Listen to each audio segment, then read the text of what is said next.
One of God's primary laws to understand if you want to enjoy your life is the law of desire. You could call it also perhaps the law of passion, and I don't use passion in the negative sense of crisis, but rather passion in the sense of like having huge, passionate desire. But this law is a major part of our soul being activated. And if we don't understand how it influences us emotionally and spiritually and influences our relationship with God, often we will flounder with many, many times of feeling quite despondent on the divine love path. You receiving God's love, in fact, is totally about this law. So let's look at how that works. Here's your soul. Here's God's soul. What causes God's love to enter your soul? Having a desire for it.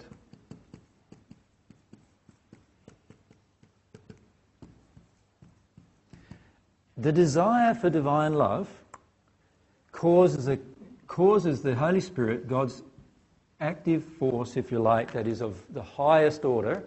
It is, in fact, the way God transmits her love to her children. And so, therefore, it's the highest possible, and that's why we call it in the spirit world the Holy Spirit, because it's the highest possible active force of God.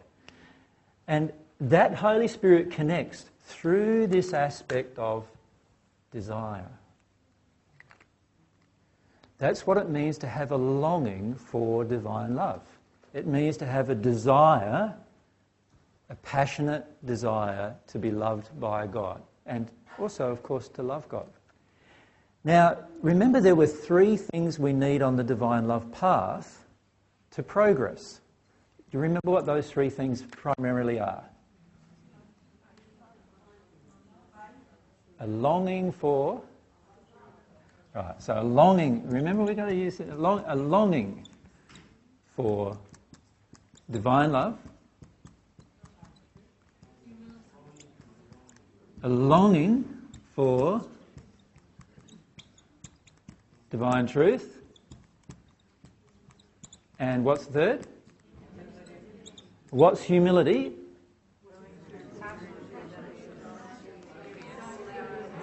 Yeah, it's actually a longing to experience your own emotions, isn't it? A passionate desire to experience your own emotions. Can you see in each case how much desire is in place? Can you see that? And can you see too, if I don't have a desire, for instance, to feel my own emotions, then straight away I'm blocking emotion. If I don't have a desire to experience divine truth, then I'm blocking truth. If I don't have a desire to receive divine love, then I'm never going to be able to receive divine love, because it's desire that activates God's soul. Your desire activates God's soul. When your desire is harmonious with love, truth, and emotion, your desire accesses God's soul. Now that's pretty powerful, really, isn't it, to understand and think about and ponder about. Because all of these people say, you know, how complicated it is, how much meditation you've got to do to connect with God and become blissful, and, you know, you've got to meditate 3-4 hours, not medicate, meditate, probably interchangeable words, but anyway, and meditate 3 or 4 hours a day to receive divine love and so forth. And in reality, it's not about the meditation and the blanking of yourself out or anything. It's about your passionate desire. And when you think about it, every time anyone around you has a passionate desire, don't you find it quite wonderful? Do you find that sort of resonates with you in your soul? Like when somebody else has a passionate... Like someone's got a passionate desire for their motor car, you know? You just sit back sometimes and just smile at yourself when you hear them express their desire, don't you? Because it just amazes. It's amazing the transformation of the person that occurs when they connect with that passionate desire. Can you see that? And that happens in all sorts of aspects of their life.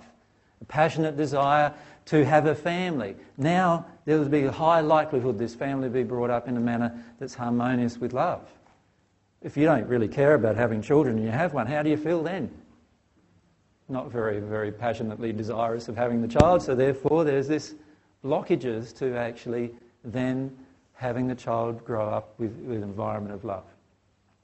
Desire enters every aspect of your being, if you think about it. You know, why do you eat something?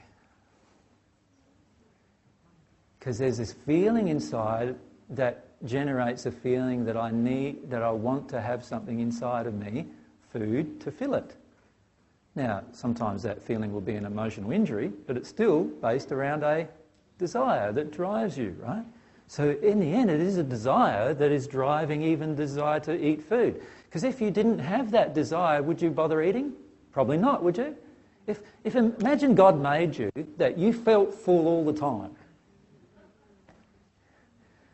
So you'd look at this great big beautiful platter of, you know, fruit and vegetables and other dishes, right? And you look at it and you go, okay, and then walk off, right? Now, if your body needed food but you didn't have a desire for it at all, what's going to happen to your body eventually? You just wither away, and who knows? Sometimes, it depends how connected with God, it might take a few years, but other times just a few months and you're pretty much a skeleton, right? That's what anorexia is all about, the resistance of food due to emotional reasons, isn't it? So of course, it's desire that generates even desire for food. And of course, we can have desires that are disharmonious with love and truth. Or we can have desires that are harmonious with love and truth, can't we? We can have either. Now, the ones that are disharmonious with love and truth, when we act upon them, they have a certain flavour in terms of their result, compared with desires that are harmonious with love and truth. And we'll talk about the different flavour that results from those two desires. But you can see how if we want to connect to even to God and receive divine love, which is the transforming thing that transforms our soul, we are going to need to understand desire. Right? We're going to need to understand what affects desire, what controls desire within us, and how we can grow desire. Can you see that? We're going to need to understand those things. If we don't understand those things, how are we going to grow this connection with God if it's all based on desire? So the law of desire is a really important thing to understand. And desire and passion is something very important to develop within yourself.